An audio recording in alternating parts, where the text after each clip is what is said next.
Hey guys, RPM here. Hope y'all doing well and having a really great day. In this video, I am going to be placing my Bitmain Antminer S19J Pro. This is a 104 terahash Bitcoin mining ASIC from Crypto Miner Bros. Thank you so much, Crypto Miner Bros. Into this amazing contraption. Food cooler, like pelican looking box. Like this thing looks like it's built like a tank.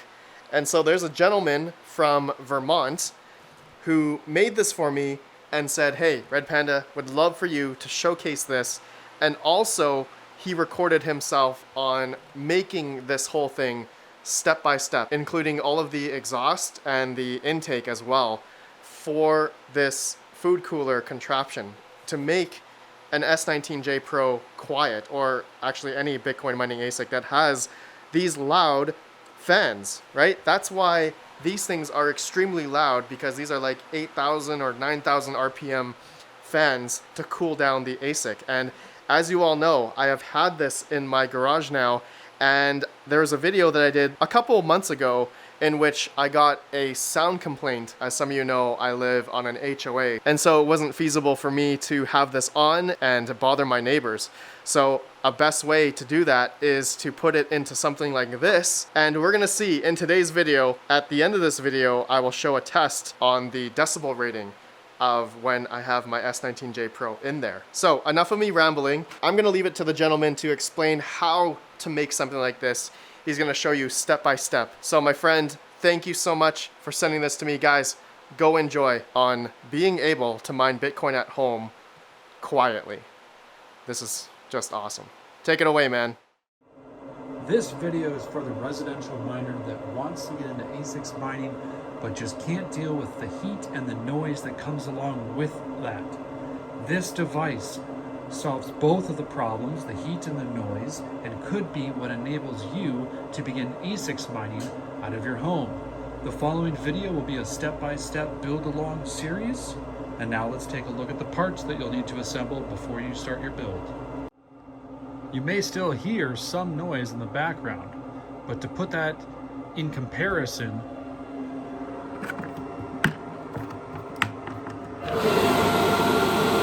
yeah.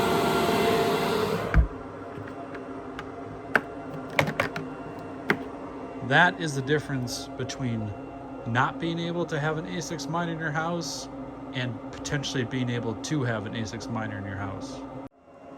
Here are all the parts and tools for the build. Check the description below for the parts list, description, and hyperlinks.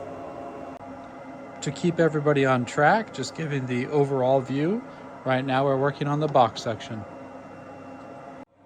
Here you can see I've already marked the center of where we want to drill our hole, and I've done so on the drain port side on purpose. We want to get the measurements that'll fit this dimension, which is a tighter fit, and then duplicate those measurements on the other side.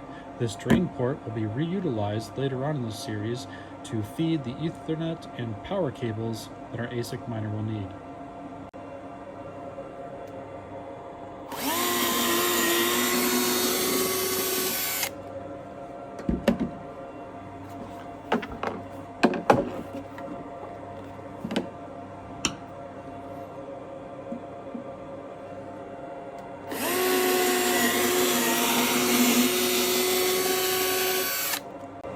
With the very first step of the build, there is danger involved with this. You're operating power tools, cutting a 6-inch hole into the side of a cooler that's propped up on its end. You should look into hiring a professional to just come over and take care of this real quick, and then you can complete the build afterwards, as the name of the game is hodling your Bitcoin and your fingers.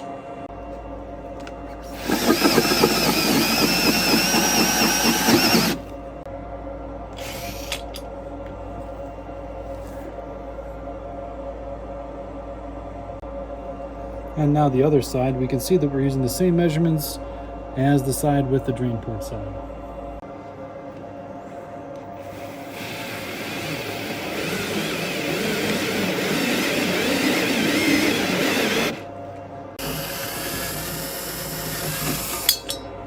Okay, now that we have our second air hole drilled out, the next step is going to be a thorough cleaning of the inside of the box.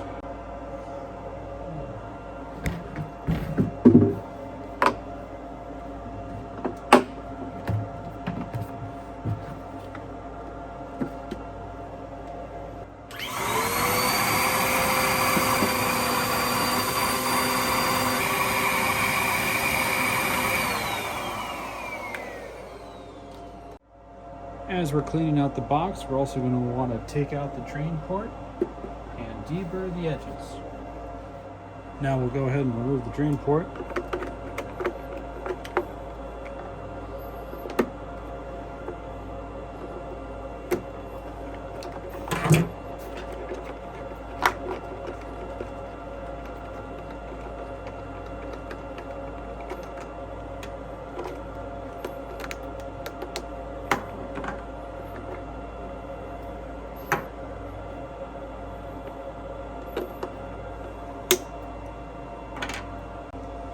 And now to deburr the edges, there are deburring tools, but I don't have one, so I just use a razor blade and deburr at a 45-degree angle.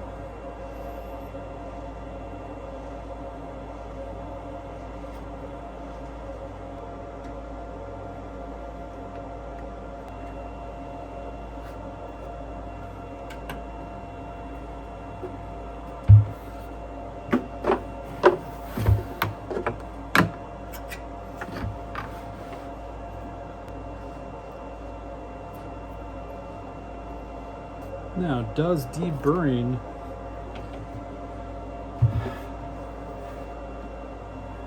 help your box at all? No, it's optional. However, if RGB lights can make you mine more Ethereum, then I think getting your box as good looking as possible might just help you mine more Bitcoin. Before we get to our next step, which is the sound dampening mat, we need to make sure that we degrease the inside of the box just to make sure that that has a good seal to last the entire life of the ASIC miner.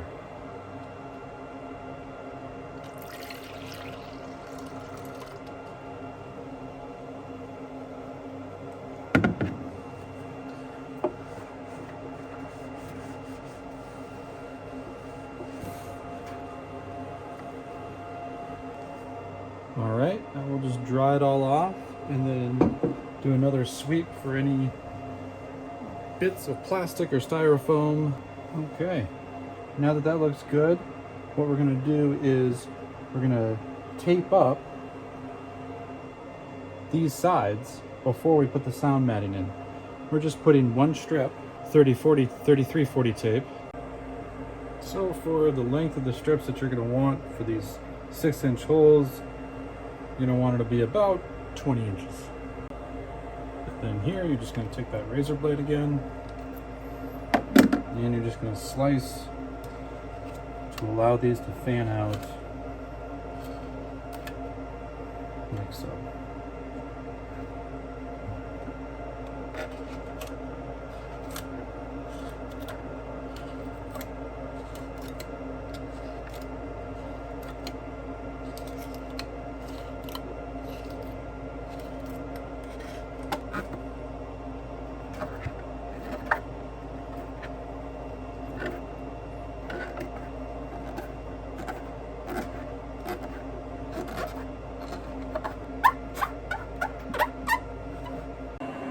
Alright, box is cleaned up, holes are taped up. Now it's time to add our sound dampening mat. This first layer is a mass dampener. The second layer will be a foam that scatters the sound, but this first one just sits there and absorbs it. So we're going to go ahead and we're going to open this up and take out the sheets. And right now, you need to just go in there, find the largest swath of box that you can, and right there is perfect. So we use one giant sheet, we'll measure to up here, we'll cut across, put it on there, and then just fill in the sides. So, let's check it out.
keep a hold of all your scraps. You'll have small pieces that you'll want to use those for.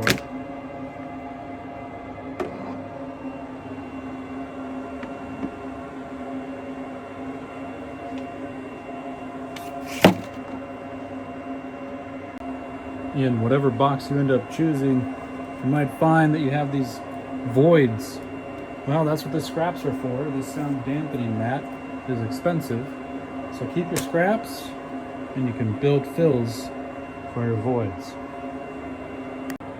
Also, while you're here, you'll see that we need to modify this to work with the drain port. So we'll just cut right about here and then a slice right down the middle and just kind of fan this out to enable our cords to be coming out of there. So you can see here that we've got our mass dampening on most of the sides. We just need the side pieces now. When you cut this out, it may look a little odd. It did the first time I did. It's actually a trapezoid to get it to be flush. And a trick is to not cut out that centerpiece and try and be too perfect. Just put the piece in there and then you can cut out that circle exactly after it's been installed. I just wanted to take a minute to talk about how to build the trapezoid because it's not intuitive. So here are my measurements: top 15, bottom 12, depth 13. So I start with the depth, which gets me the 13, and then I find one side to be my 15.5, and I cut that square out. Now, to get the trapezoid to fit correctly, we need a bottom of 12. So on one side, find the halfway point of your 15.5, so that would be 7 3/4, right there. Mark that. Then take the length that you need, that 12-inch, and half of 12 is 6, so match that 6 right up. Mark your 12 and mark your 0, and now you have a line that you can fit from your 0 to the edge and from 12 to the edge here. And so I've made those marks now, and now we're just going to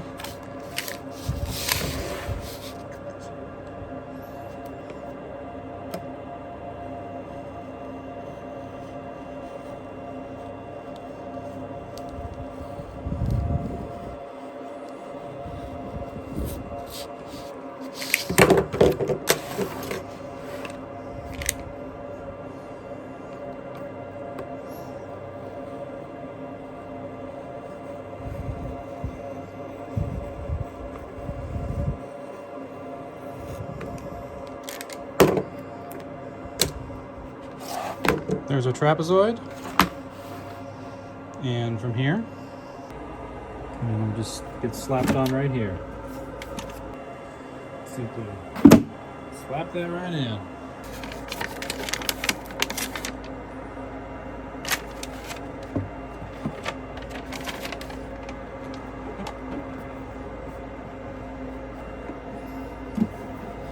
Well, that is always a great feeling to have your measurements so good looking, especially since it was done on camera. So now you're going to see what we're going to be doing. We're going to be saving this side, and we're just going to be using, again, a razor blade. And we're going to come in from the back side.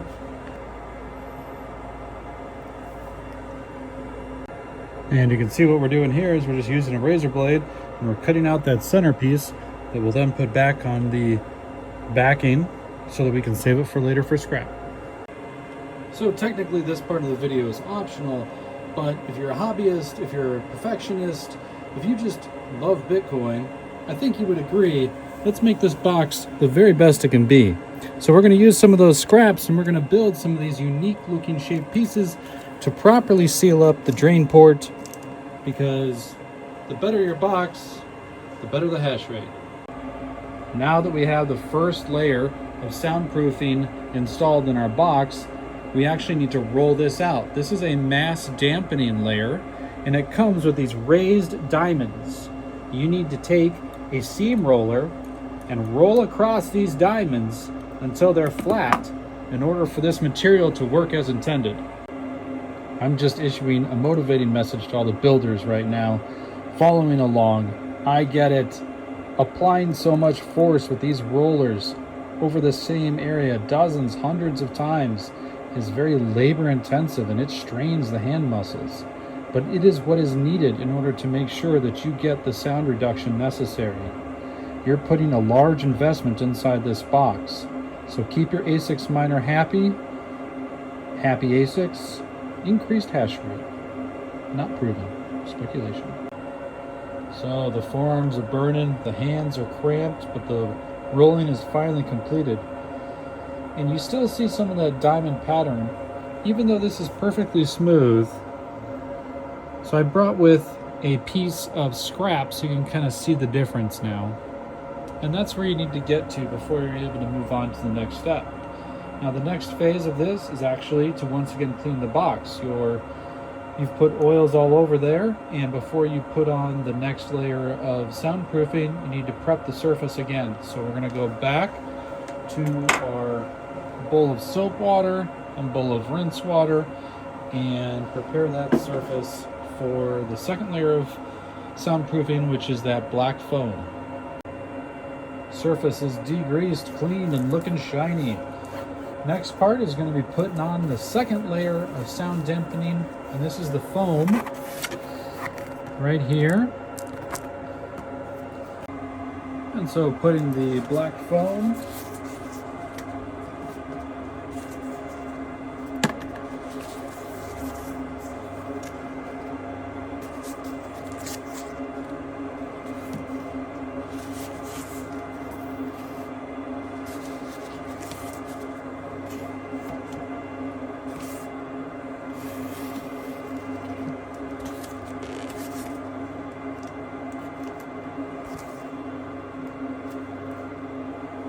and because you've already seen me cut all the pieces for the silver, no need to do that again for the black. So there's the foam, and so we've got our second layer of sound dampening installed. This foam layer actually does need to be rolled, but very lightly. Your purpose here is just to make sure that the back adhesive part gets a good seal against that first layer of sound dampening. We now have the second layer rolled out. All these steps, I believe, are important because what we're trying to do is build this box to last for years. That ASIC miner is one heck of an investment, and we want your box to last the entire lifetime of your ASIC miner.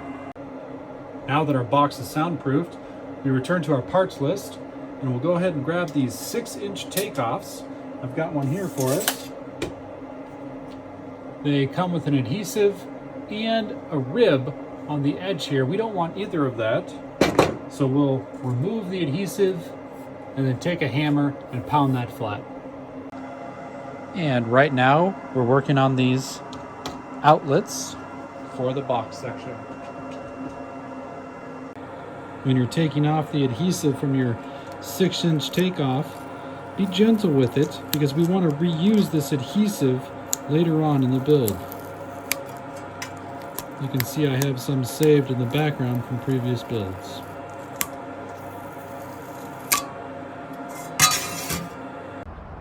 And so here we are outside. We just need to hammer those edges flat.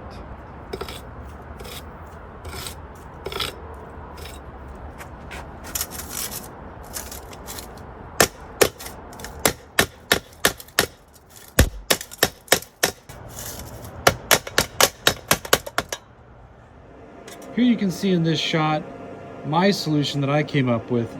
Please come up with your own. There's probably much better ways of doing this than the way I've done it, but this is the only way that I figured out how to do it. So you take a big heavy pipe and an old tire,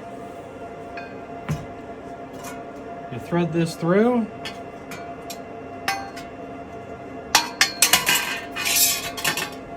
and you just start beating down that rib area.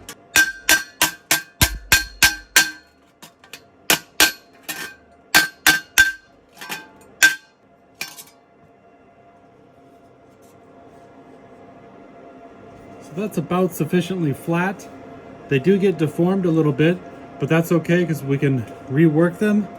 And once they're inside, we'll be able to use the hammer again to get them through.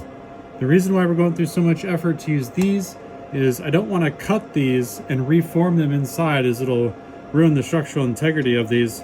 And I do like this really strong lip that's going to be on the inside of our box, because the large mufflers do weigh quite a bit, and so they need that support on the inside to be able to help hold them up, in addition to the small little foam blocks that we create to hold most of the weight. You want this strong lip to be there, holding from the inside of the box as well. So I'm going to start hammering out the second one. The good news is you only have to do 2 of these, because it's both for the inside pieces. On the outside part of the air hole, we want to keep that rib so that when we attach the 8-to-6 reducer, we can put that clamp on there and actually use that rib for its intended purpose. Here we have our 6-inch takeoffs after they've been hammered down. Then they were washed, rinsed, and dried. And then in the lower right, you see the screws and the washers that we're going to be using to secure the sides of the box and enable the mufflers something to attach to.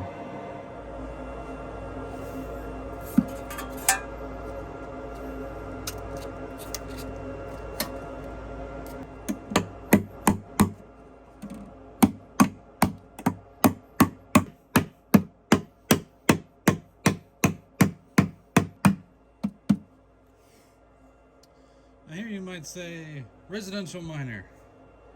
That appears to be sufficiently secured. Well, we over-engineer everything to ensure that it survives the lifespan of the entire ASICs. So we're still going to be drilling this out, matching it up with another 6-inch takeoff on the outside, and using screws and rubber grommets, washers. I don't know the difference between a grommet and a washer. If anybody does, leave a comment below. Always wanted to say that.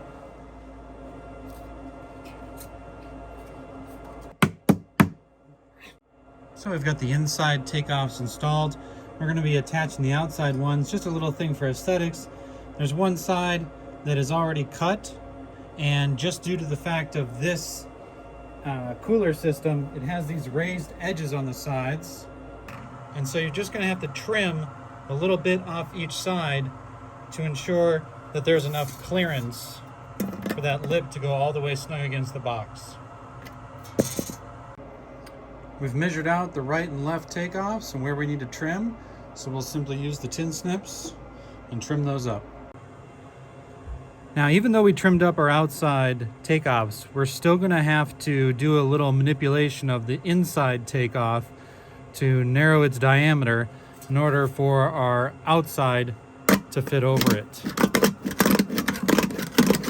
So in order to do this, we're just going to take our pliers, get a good chunk, and twist it in. And you're just going to bend this material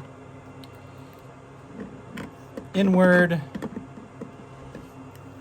create like a really exaggerated tapering, or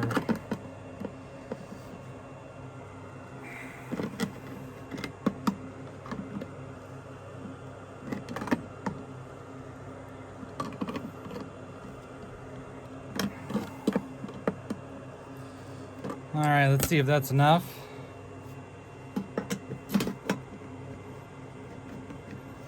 Okay, still caught on the bottom.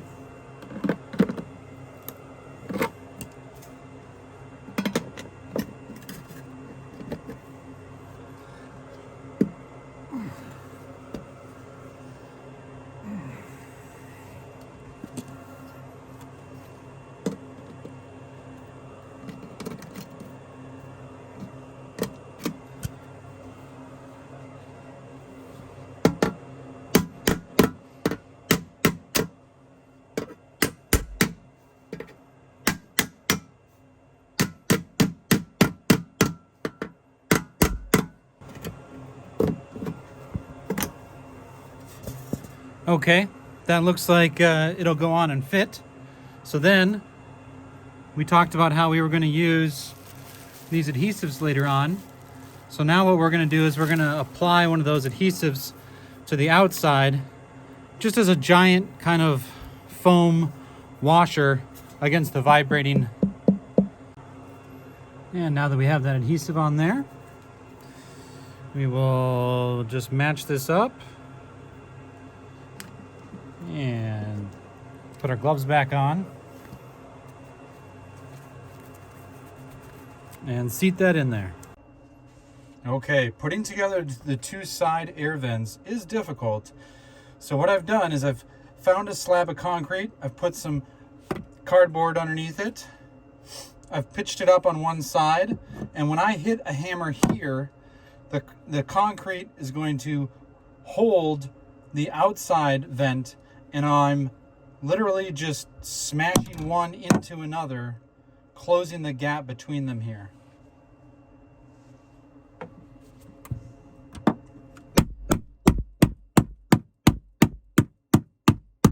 I don't want to deceive anybody. I did trial this on the other side and it worked, so hopefully there isn't some surprise here.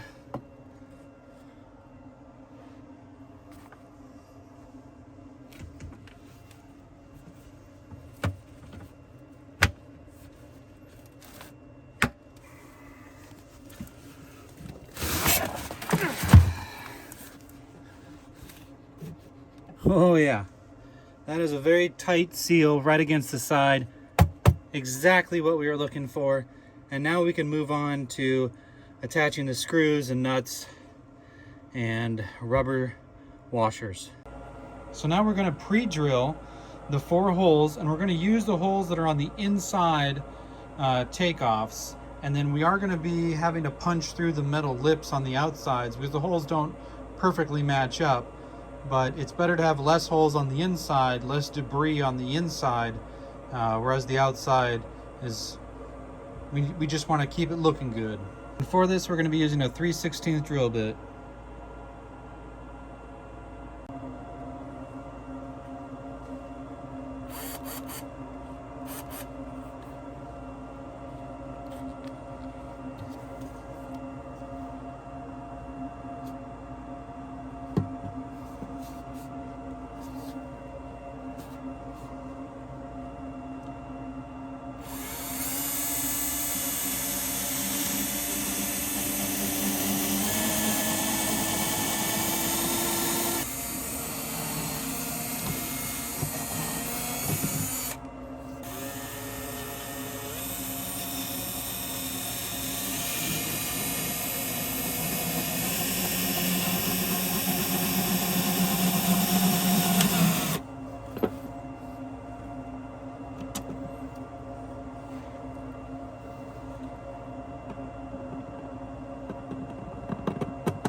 So you really want to make sure that you're doing this level when you're drilling through your box, because airing too side to here will compromise the side of your outtake, and if you get out here, then you're not using the lip as a support, which is what is needed, because it's just plastic and styrofoam. You need that metal lip. So just wanted to show where they come out at. All right, so what we're going to do now is we're going to be putting on the rubber washers and the nuts and just securing down these side vents.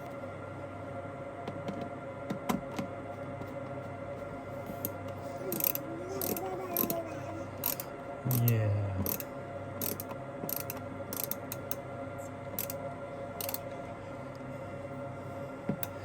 So you want to tighten it. You're just going to have to make a judgment call on it. I like it very secured, but you run the risk of crushing the rubber washer, so I pretty much take it to the max without crushing the rubber washer, and you'll just make the assessment on your own. And also in this shot, you can see the star-like pattern that our inside one was forced to make in order to fit inside the outside. That's where that metal bar is going to come in again, the one that we used against the tire. We'll go ahead and stick that all the way through our box, shake it around, and start getting out a greater diameter for airflow. I know, that's a great idea, isn't it? I think Red Panda Mining should expand his merch line to include little red panda stuffed animals for kiddos.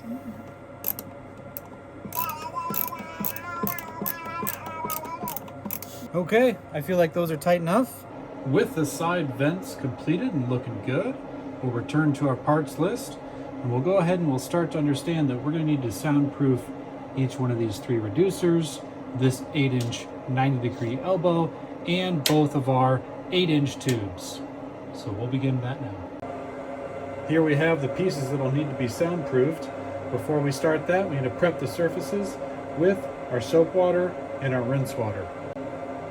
Now with all the pieces properly cleaned, we can go ahead and start putting on the soundproofing layers to these parts. All right, builders, we did good on that box. Now it's time to build out the mufflers.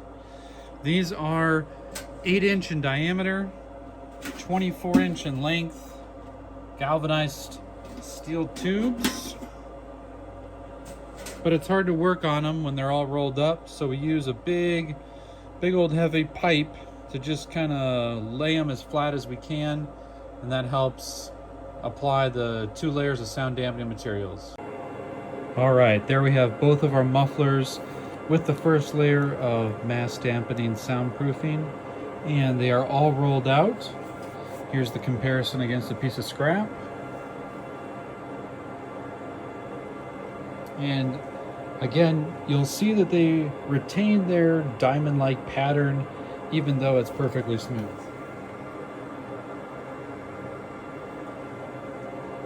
All right, and the next step is going to be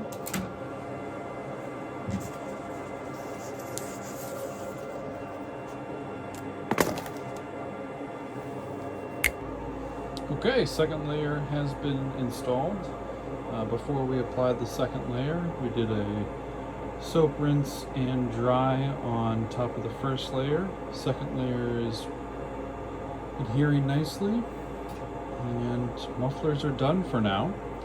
It's time to move on to applying the soundproofing to the reducers and the 8-inch elbow. So now that the mufflers are done, we've got the 3 reducers and the 8-inch elbow. And there's a couple ways to soundproof these. There's the math way, which I attempted, which is seeing this as a cone, and that's a curved tube, and that was fun, but it didn't work out very well. So I'm moving on to more of a street smarts method, which is just grab a piece of paper, place the piece of paper on the surface that you want to soundproof, cut out to fit, transfer that template to your sound dampening mat, and it cuts out a perfect piece. I would recommend the street smarts method, but if you know, you're very good with math, you're an engineer, and you'd like to show us how you did that math, throw that in the comments below, and I guarantee you there's more than a few people that'll be interested to see how you did it. And so here's what one of the pieces looks like. And you can see that fits in about half. Fits good.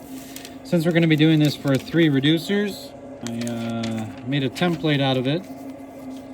So now we can just manufacture 6 of these.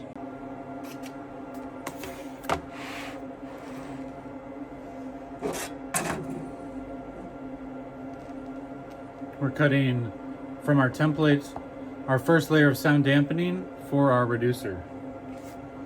And the way our template is built is, this is the sticky side. So flip that over, and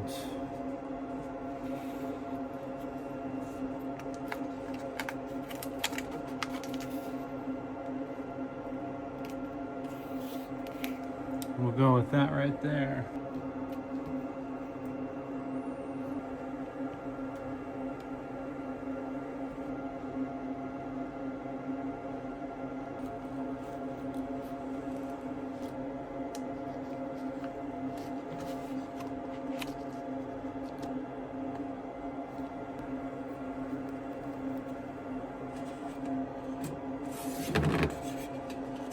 I'm gonna just build these out now, and then I'll roll them out and I'll show you the finished product. See you on the other side. So I'm sorry, I'm not gonna be able to build this out in front of the camera. It's killing my back, bending over like this just to keep it in frame. And I'm also starting to get a little nervous about compromising the quality of the build, making sure that spending too much focus, making sure it's in camera and not on the build itself. So I'm going to finish this out to the quality standard, and then I'll show you the finished product soon. You want to do a snap thing? Okay. Yay, snap thing. Okay, so we have the 8-inch to 6-inch reducers. We've been able to successfully install the first layer of sound dampening. The good news is the template did work, so I'd recommend that. And then we rolled this out as well. Now we leave this free of anything because as we attach to our 8-inch muffler, the muffler has sound dampening all the way to the edge, and we need this to be a clean edge in order to make sure that it seats properly, just so that there's enough room to fit one inside the other. And then we leave this open as well because now we're down to 6 inches and we don't want to add an additional, we don't want to narrow this too greatly and reduce the airflow. So we don't do sound dampening here because that black foam can really crowd into the diameter of the airflow. So we have that, and then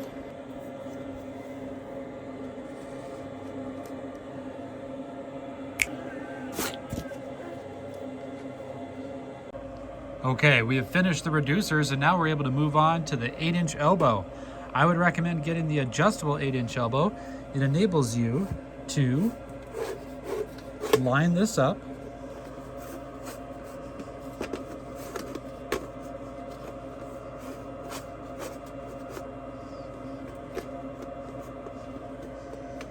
into one single cylinder tube, and it makes it much easier to find those flat surfaces to get our sound dampening material attached to.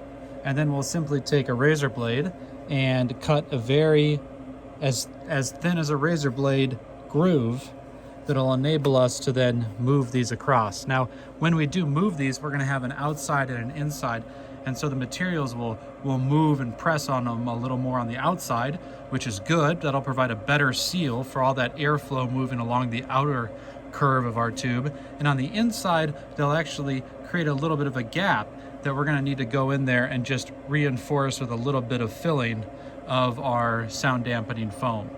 But you'll see that the finished product is a good quality build that will last the lifetime of the box. So we do want to make sure that our cylinder is flat, and to do that you just take a measurement at the 4 sides and they should all be the same. 12, 12, 12, and 12. So we know we have a flat cylinder to work with. So next we'll cut out a 12-inch piece of our mat.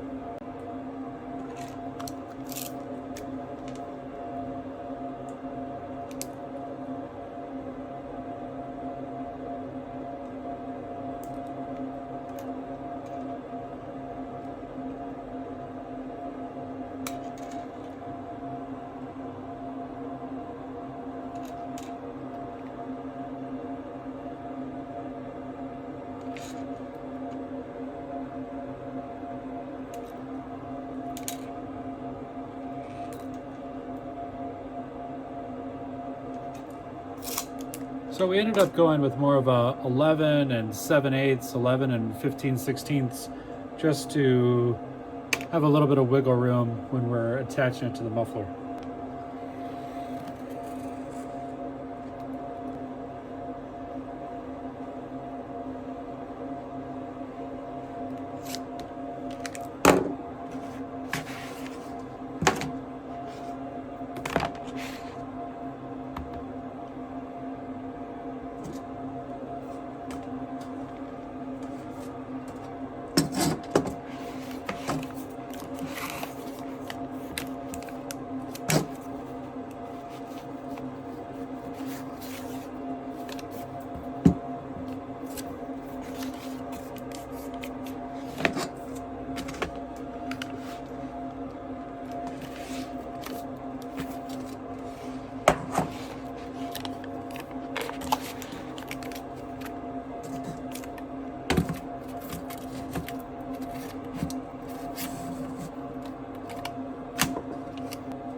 I'm just exposing one of the edges, and then I know if I line this up, and then now once we've got that started,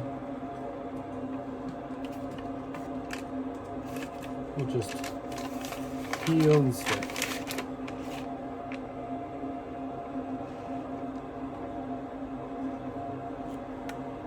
Trying to roll it from the inside. Minimize air pockets. You can't really see anything that I'm doing, so I'll just take care of this and show you the finished product. So here we can see the first layer of sound dampening has been installed in our 8-inch elbow, and the next thing we need to do is use the roller. All right, so we've got our rolling completed on the 8-inch elbow. Next step, degrease, rinse, dry, prep for the next layer of sound insulation. All right, the 8-inch elbow first layer has been cleaned up, and now it's ready for the second layer foam. So we've got our elbow completed with 2 layers of sound dampening and rolled out. Now we're going to take this razor blade and we're going to follow these grooves, but from the inside. And once we cut those clear, we'll be able to move this about and turn this into what it should be, which is a 90-degree elbow.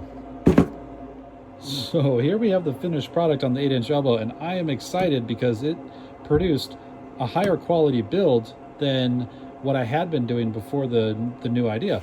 So what we have here is, instead of attempting to exactly fit perfect pieces to fit together, you just created one cut, and that seam is so nice and tight that air is going to face less resistance, create less turbulence, and enable just quality airflow through this at great sound dampening. So I'm very excited about this. It didn't save any time, but manipulating these sections with all the adhesive inside was a lot of, it was difficult. You really got to use your hand muscles to get that done. I don't want to deceive you. It is going to be a little hard. Wear some gloves because you're putting a lot of pressure against that, which could be a sharp edge. Doing it the fastest and simplest way is not why we're building this. It's not why you're still watching this. If you were here to just crank out units, then you would have stopped watching earlier. This is a quality custom build because we're doing everything we can to take care of our little ASIC miners. Take care of them and they'll take care of us. And so here we've assembled all the prepped parts ready for final assembly of the mufflers. In the upper middle of the screen, you'll see the tape and the 8-inch hose clamps that work best for this project. And again, that can be found in the parts list in the description below. You'll need 4 8-inch hose clamps for each muffler, so we have 2 packs there. Let's build it out.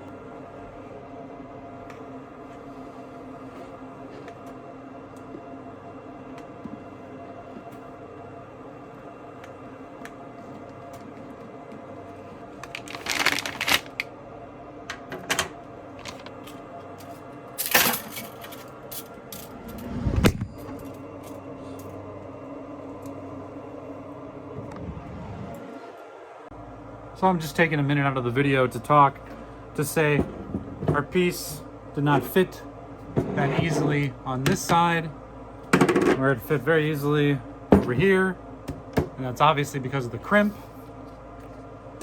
So what we'll have to do is put in just a crimp over on this side, and I don't have a crimper, so I'm going to use needle nose pliers and duplicate something similar to this. Obviously it won't be as pretty, but it'll be good enough to get our other reducer to fit in on here. All right, this afternoon I've got a special guest with us, and you'll hear her in the background. Yeah, we're gonna do some crimping.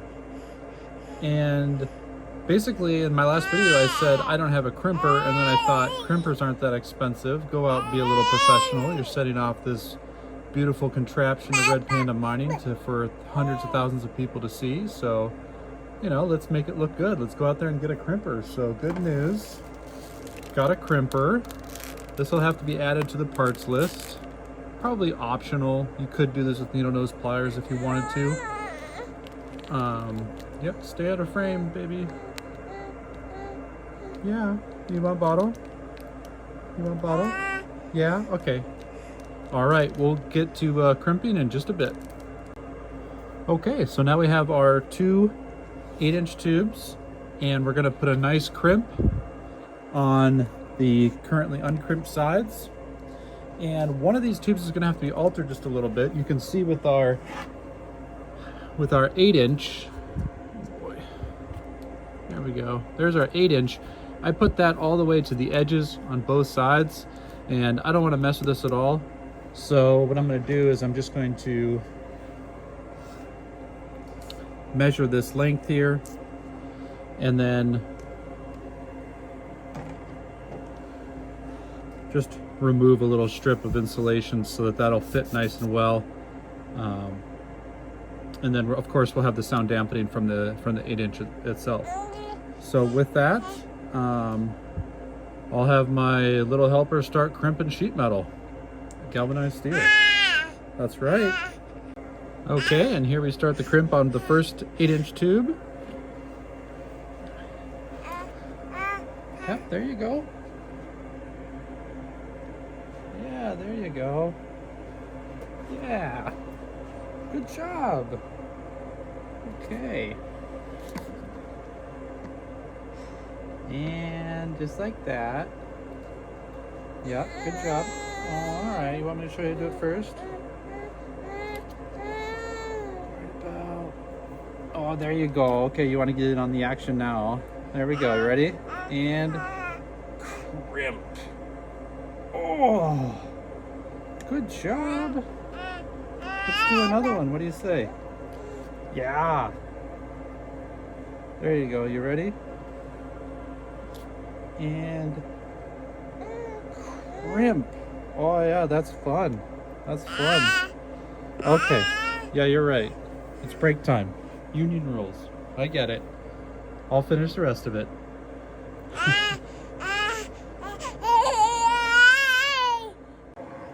And so here we have our exhaust muffler crimped.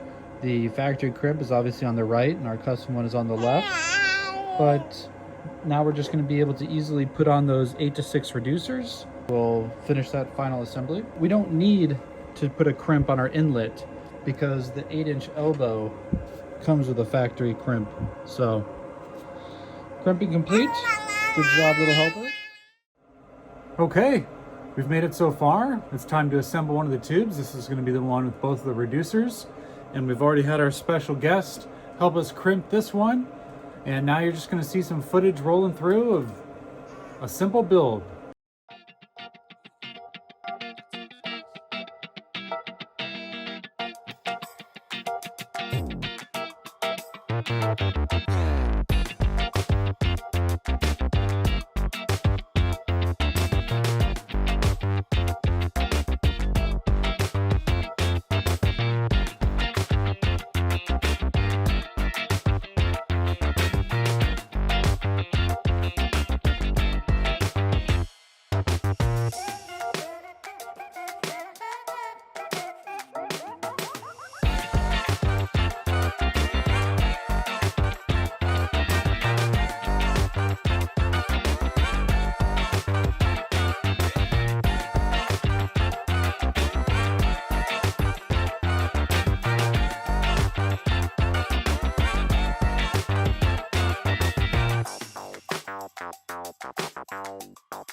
So here we have both tubes all clamped up, taped up, looking good. The next thing that's going to happen is I'll be putting a bug shield on the front part here, which is the inlet part. And you might be wondering why we put a 90-degree angle on the inlet. It's because of the noise cancellation again. We want to give a 90-degree angle to that noise. At least I notice a significant difference when I had this as a straight pipe, as this one is over here. I just heard a whole bunch of noise streaming back into the house with this one. When I put a 90-degree bend on it, all that noise just traveled through and ran into a 90-degree bend and got much more of it suppressed. And since it was such a noticeable difference, it's now the standard. Okay, so now I'm done prepping the bug shield. It's a little unconventional use. I think if you didn't want to use anything at all, that's also possible. I think it's less work to prep this and clean this filter than it is to blow out your ASICs machine every 3 months. So I took out the inner screen, and then I took out this charcoal layer, and what we're left with is a very high flow through, but some dust protection. And then what we'll do is we'll just throw that on the end of this, and then the next step for these tubes, we'll be packing them up and shipping them off. Okay, so here we just have the 90-degree angle with the air filter on it.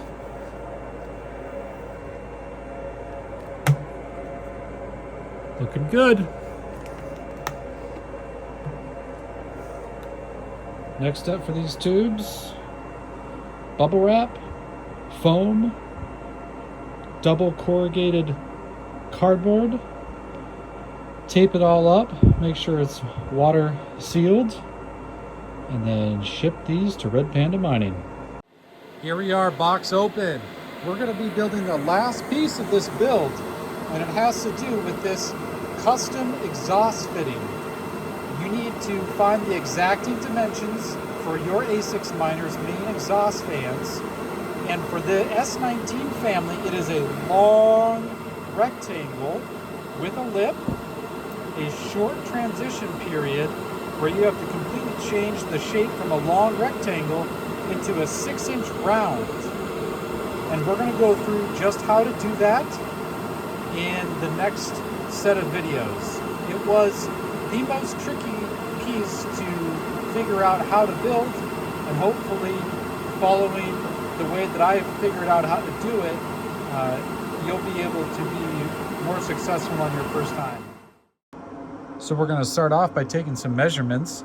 We know that Red Panda Mining is going to be using an S19 family ASICs miner in his box, and so we're going to be taking the same measurements off of the ones that I have in here, and we're going to be finding the height, the width, and the lip. The lip is the distance that the exhaust fans stick out from the ASICs miner, because we can't begin the transition from the rectangle to the circle until after that lip has been cleared.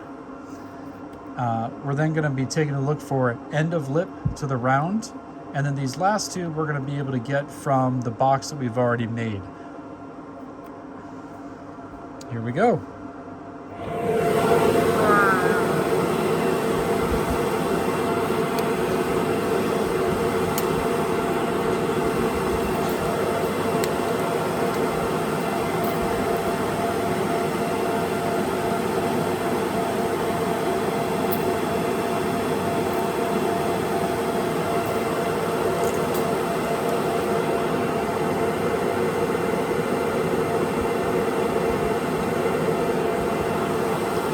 Now sometimes I'll put a 1/4 minus or plus if I just feel it's a hair's breadth on the other side of it, but doesn't actually need to get stepped down to the next 16th.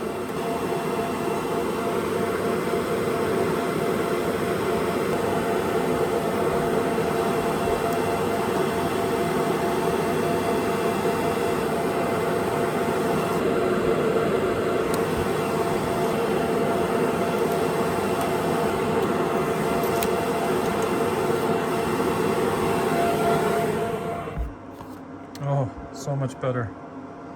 Let's go ahead and lock this baby up and leave her alone. She enjoys doing her Bitcoin mining in her nice safe box. Real quick, we made one change. We reduced this from 4.5 to 3.5. That's just going to help us install the S19 better, give us an extra inch of wiggle room, because you have to drop it in and then slide it over. It's better. All right, and here we are. Last piece.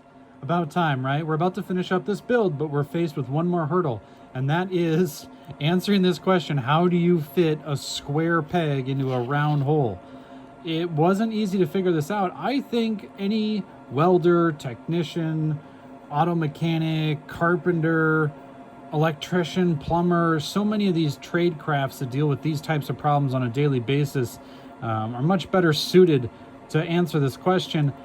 And I'm not that. I'm not a professional craftsman, so I can only tell you what I did doing diagrams and stuff like this. It ended up working. So I'm showing you a solution that works, but I guarantee you there are people in the community that can do this a lot better than I can. So I can only show you what I know.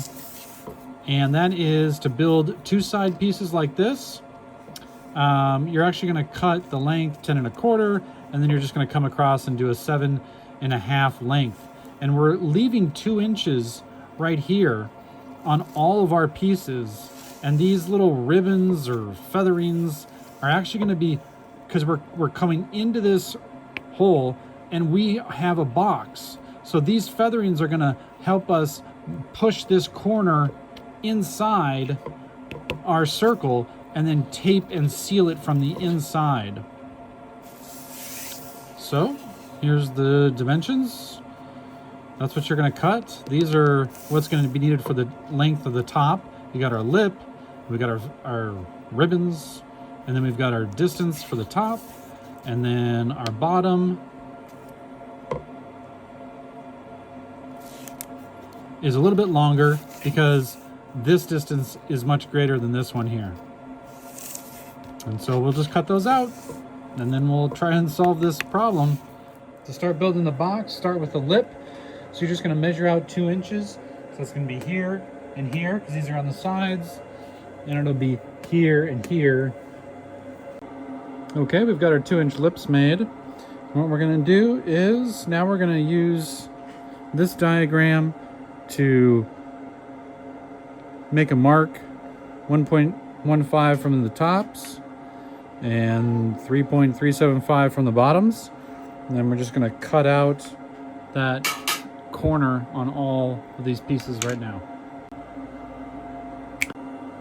Next thing we got to do is put the crimp, or these featherings, on the end of it, and that'll help us push this metal from a rectangle into a circle.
So certainly one critique out of the gate will be, why are you building a custom exhaust when you could just go to Lowe's and get something pretty close to taking the dimensions that you have of the exhaust fans and feeding them into a 6-inch round? And I tried that. I tried every prefab option that was even close. I purchased them and I modified them, and they just, when you modify them to adjust for the height of the hole, it just falls apart. And so after many attempts of using prefab, I went to just saying, fine, I'll just build one myself. And unfortunately, that's probably going to be what you're going to have to do. Otherwise, you would have to first get your exhaust takeoff prefab and then modify the hole in your box to fit that exhaust. Well, that seems like you're trying to, you know, make the slope of your roof lesser so that you don't run into a tree, when in reality you should just trim the tree and build the roof to the what the house needs. So as we're going to be working a lot with this 6-inch circle, we also want to make sure that we shore up our rectangle. And so I just cut a strip 2 inches across, and, you know, adding up all the different sides. And this is just going to help us maintain some stability on this side. Now it has to go on the outside. The inside dimensions have been cut so that they fit snugly over the exhaust fans. So 2-inch strip all around the outside. Okay, we're back at Red Panda Mining's box. And what we need is the real life interior diameter of the exact exhaust that we're going to be fitting this up against. They do differ just slightly. And so the best way that I found was to grab some of that foil tape and just get the real diameter in here.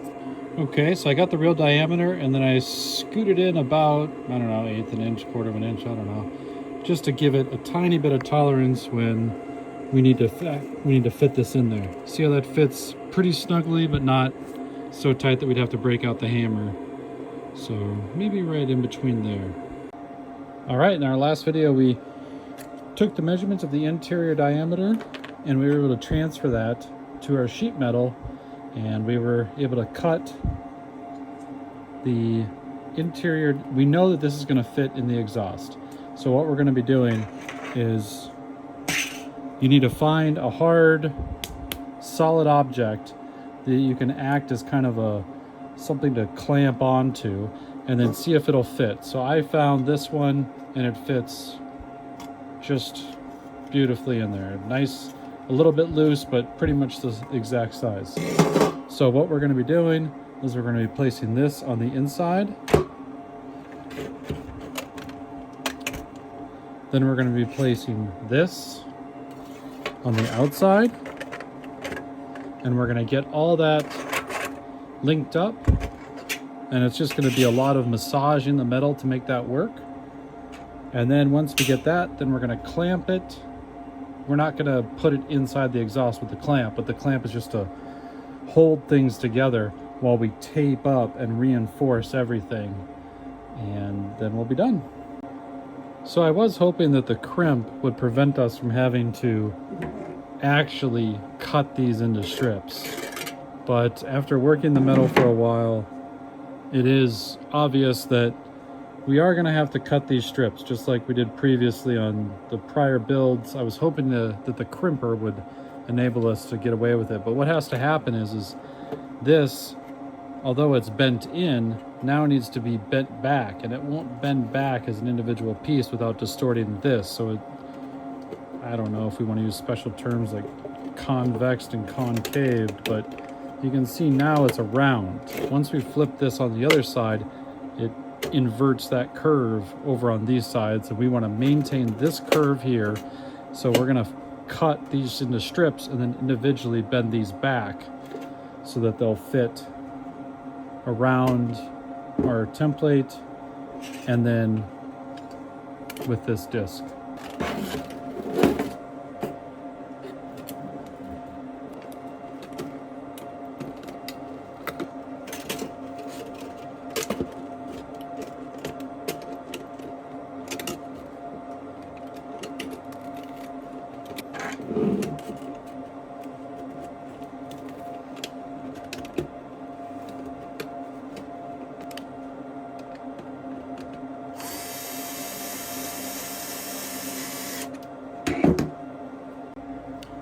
Okay, as you saw, very difficult part of the build, but you can get through it.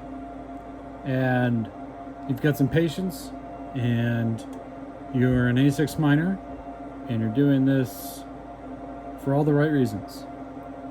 So go ahead and take a break when you need it, but this is possible. And in the end, it looks pretty good. So the next thing we're going to do is we have made a rectangle, and I understand there's a little bit of bowing out right here. When you actually put your ASIC miner in and you tape the sides to the ASIC miner, the vent fans are in here. There's plenty of space to put a good amount of tape. When you do that, this becomes a nice good rectangle, no worries. And we shorten the distance, but we still have a little bit left, and that's going to be okay because overall we shorten the distance a good inch, and that's less than an inch. So we're still good, but now we need to see, is this going to be the final configuration? So we're going to have to take this over to the box, and we're going to have to make sure that when this is inside, this bottom part right here rests comfortably against the bottom insulation layer, because the ASIC miner is not, it doesn't have a stand, it's not supported inside, it just rests on top of the bottom sound insulation, which does fine for vibration reduction and all that good stuff. But you know, if this is too high, or if it's actually pushing into the sound insulation, then we might need to adjust this circle up or down a little bit. Hopefully not, because you saw how much work that was. And taking a second to point out another thing about safety. So wearing gloves is extremely important in that step. You're working with all that really sharp metal, and if you can see, there are tons of tiny little black specks of fuzz everywhere around this table. All of that is shavings taken off of these gloves, and if not, all those little pieces could have been flesh. So wear your gloves. All right, here we are over at Red Panda Mining's box, and look at that beautiful, nice lines. All right, so,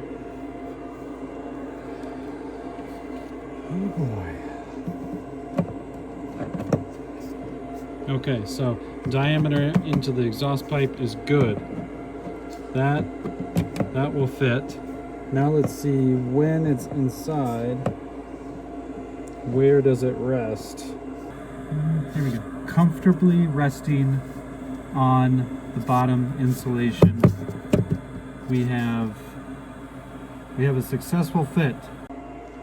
So certainly one thing to be worried about is, oh my goodness, look how far that exhaust jets out.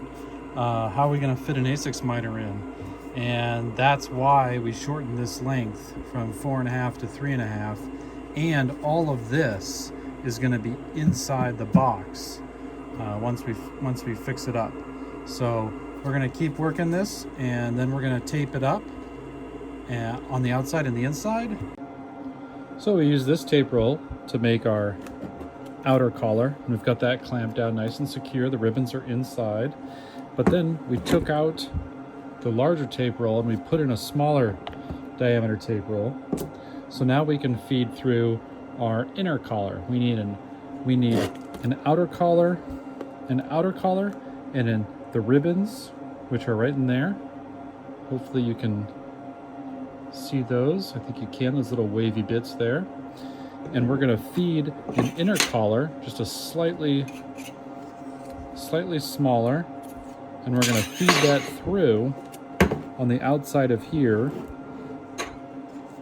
Might as well just do it.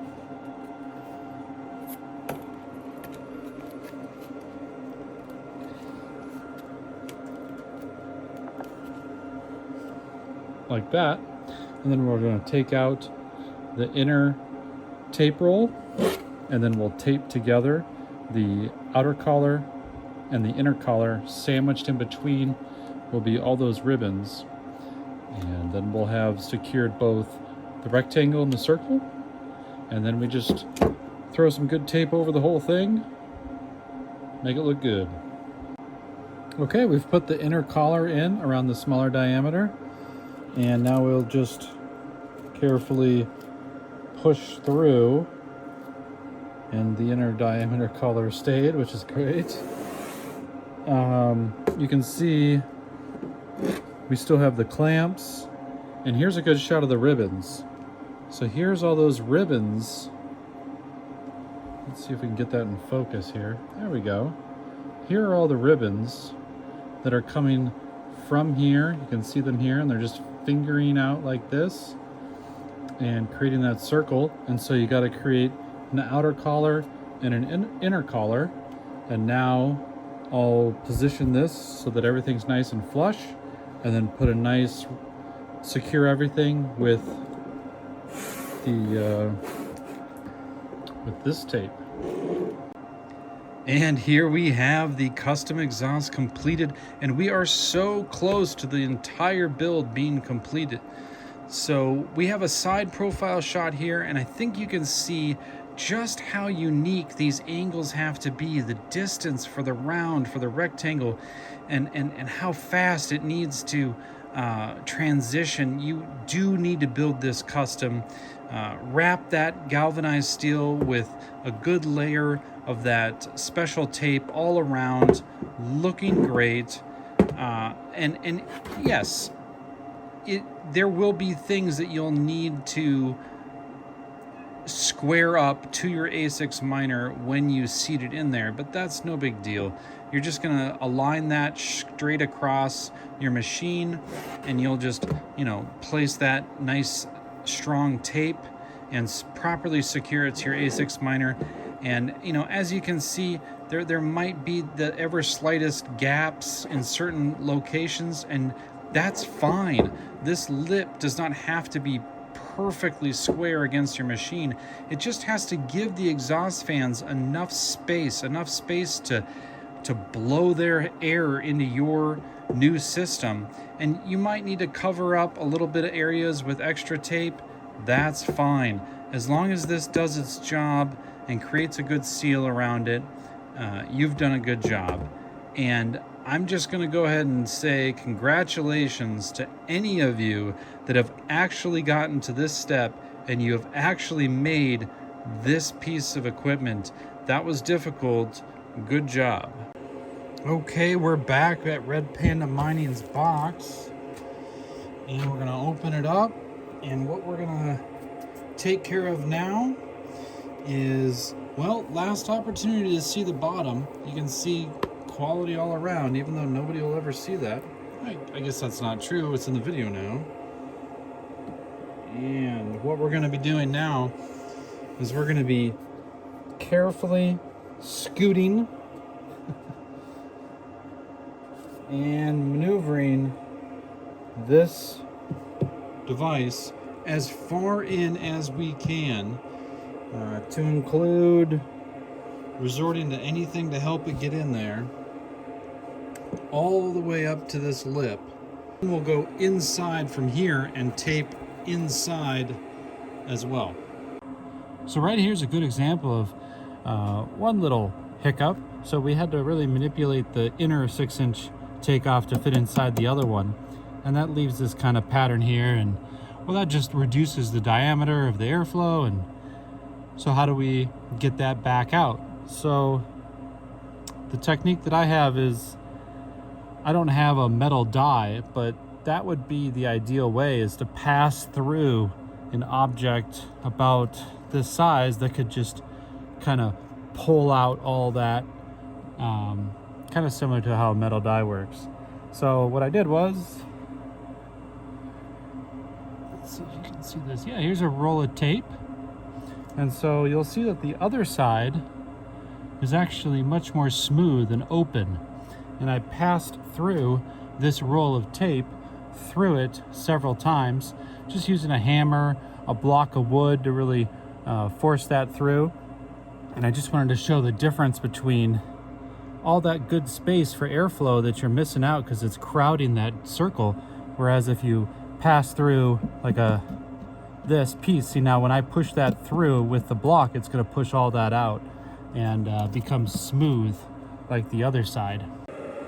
And here we are, success. After so much building, here's Red Panda Mining's box with the custom exhaust installed. It's not taped up yet because I just got the measurements correct. I'll go through and throw some tape on there, no need to show that. But what we have here is the perfect dimensions for an S19 family. And I feel like that's going to be good for quite a while, with Bitmain talking about the S19 XP with 140 terahash. That's going to be fantastic for years, we would guess. We don't know the pace of technology, but if you're not using an S19, you may need to build a vibration-proof rubberized base or something to adjust the height and use your own measurements for a custom exhaust, but that'll be your own journey to go down. Now, with the S19 family, from tip to tip, fan intake to exhaust is just under 15 inches. I think it's about 14.8, maybe 14.75. And so we needed to ensure that at the top we had 15 inches of clearance, and that machine should be able to slide in, and then once it's down, it'll get scooted in 2 inches into this lip, and that'll enable 2 inches over here to connect your cables. So before putting your machine in, make sure you have your power cables, your 2 power cables in through this hole and twist it over just like this. And then your Ethernet cable is going to need to be over here, and just leave that against the side. Place your machine in, scoot it in, plug in Ethernet cable at the top. Oh yeah, the next thing we're going to do is put stickers on the box. And here's a shot through the box with everything taped up. We're all done now. So let's start putting stickers on this box and celebrate being done. With the box finally completed, and what an accomplishment that was. If you've been following along with the steps, congratulations. Now we get to have a little fun. We're going to take off these stickers and we're going to replace them with some better ones.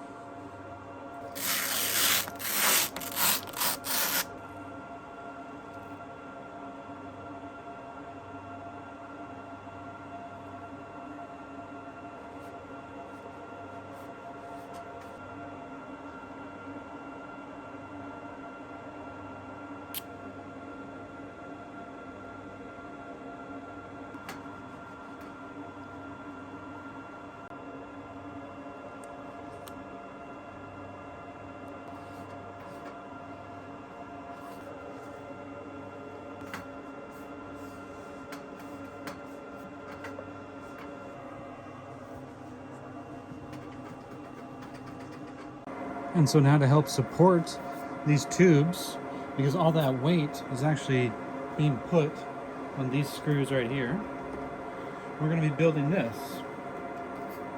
And that's just to support it. And that's just 4 of these green foams. And then 1 of the anti-vibration pads on top. So 1, 2, 3, 4. Boom. And of course, plenty of our beloved tape. We are done. Congratulations to any builder that's made it this far, and a thank you to any viewer that's also made it this far. Also, here is what, once he assembles it by just simply attaching the 2 sides, that's what it'll end up looking like. There is everything that he will need, and I look forward to watching him build this. I hope that, well, I know I will be available during that build for any questions to help out remotely however I can. It was fun that it was an international partnership, just like Bitcoin, and I put a lot of work into figuring out a solution for this for the residential miner, designing it, building it, testing it. The machine up top has ran continuously for 6 months. Only one time has it ever been shut down, and that was because we had to do some electrical changes and I had to turn off the entire circuit panel. Why did I make this video? I made this video for multiple reasons. One, I needed the initial motivation, and that came from Red Panda Mining. Watching his videos, watching him, you know, just find small upstart YouTubers that are, you know, actually producing really quality videos, educational, walking through things, doing complex mining stuff, not just, you know, social media kind of stuff, but actually like educational videos and community building videos. And he finds them and, you know, sends them some gear and gives them some support, and then sends them some subscribers from his subscribing network. It's just been motivational to watch him be so generous and support the community. And it made me think, you know, I'm in this space. What are you doing to help? So this video is an attempt to help out somebody. And I'm under no illusions that all y'all are building these things. You know, like if one person builds one of these things or anything like it, you know, modify it however best suits your situation. But hopefully, or even if you were just motivated by this build and you build something completely different, but you thought, oh, finally, here's a solution to the heat and the noise problem. Now I can actually be a residential ASICs miner. That's success. So if that's you, please take a photo of what you built and send it to Red Panda Mining, and he'll put it in one of his videos and let me know and how it'd make all this worthwhile. So thank you.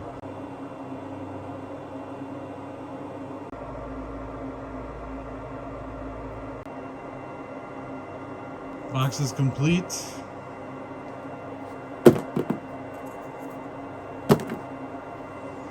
Seven rolls of tape.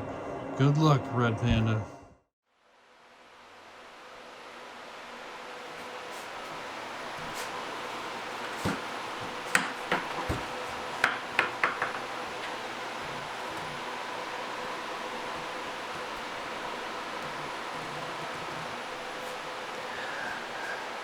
Alright guys, here it is in all of its glory. Was that a great how-to video on this whole contraption or what? Guys, this is seriously so amazing. The engineering and the hard work that went into this is just incredible. You guys gotta give props to the gentleman who made this for me.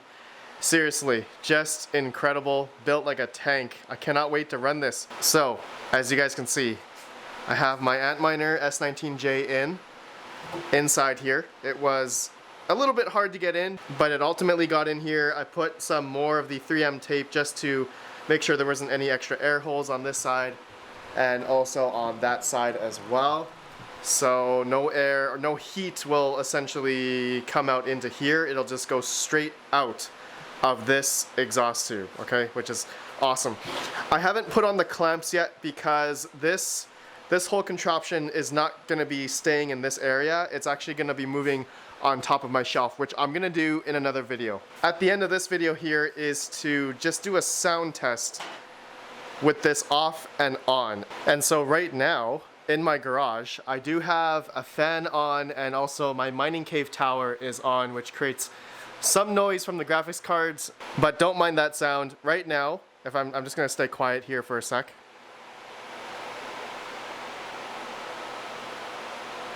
It's about 57 decibels in this area right now, 57 decibels. So let's go ahead. I'm gonna plug in the S19 and we're gonna see what the difference is. Give me one sec. Okay, I just plugged in the C13 to C14 power cables, which are going into my 240 volt PDU, which is probably gonna get maxed out here real quick.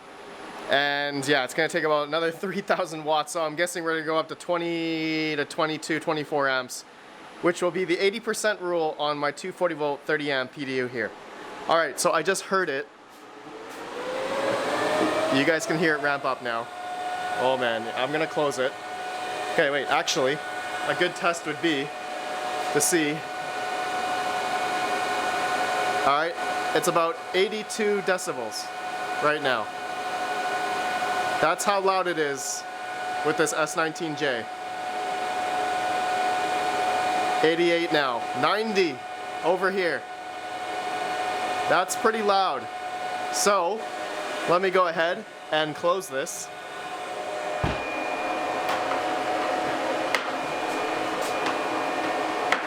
Alright, it definitely got a little bit quieter, but let's see, what's the noise level now? 68.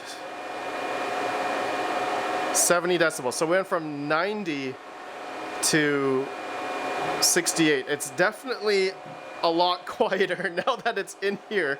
This is definitely sucking in air right now. I can feel it. And actually, if we go to the other side, this is actually where most of the noise is actually coming out of, the exhaust right here. And there is a lot of airflow coming out here. And so the decibel rating over here is 88, 86. If I go over here, oh, it just died down. It's just starting, so. Okay, you guys can hear the difference. 70 decibels here. Okay, so I'm gonna let this mine for like a good 10 minutes and I'll come back and we'll see how it sounds. But you guys saw the difference already. Be right back. Okay, we are mining for about 26 minutes now.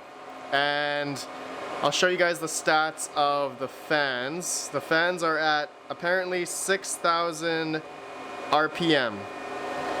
Fan speed, 6,000. And here are the inlet and outlet temperatures. Is okay, that seems to be about right. And inlet temperature says 64. Alright, and yeah, I mean, it's good. Like, I don't know if you guys can hear this or not, but when I went outside here upstairs, I could not hear this. And if I put my ear up against the garage door, then I could hear a little bit. But of course, it's not as bad as when the S19 is sitting outside like this. Oh, yeah, you know what? This is hot.